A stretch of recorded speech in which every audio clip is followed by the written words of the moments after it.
In this video, what I wanted to do is give you a walkthrough of how to go about sorting your credit report on our website. So the first thing you're going to do is you're going to go to the website, approvemyscore.com. Again, it's approvemyscore.com. Once you get there, you'll be brought up to the home page. This is our home page. You can go ahead and read information, get information about bankruptcies, different types of permanently removed items that we've successfully been able to get. You can watch different videos in regards to credit repair and what it is. Frequently asked questions. Okay. Um, so, in order to order your credit report, what you're going to do is you're going to go to the tab called Resources.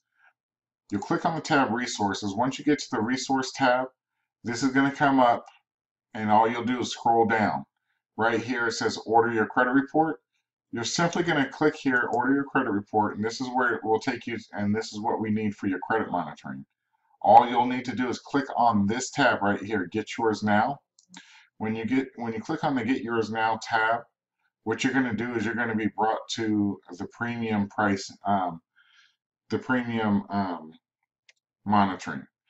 And as you can see, you do get a discount. The normal pricing is $29.99. We're able to get our clients a discount of $21.99. Okay, so all you'll do is you'll fill out the information, and that's simple as it gets. Fill that out, click on the next button, and you'll be um, able to view your credit report after you sign up.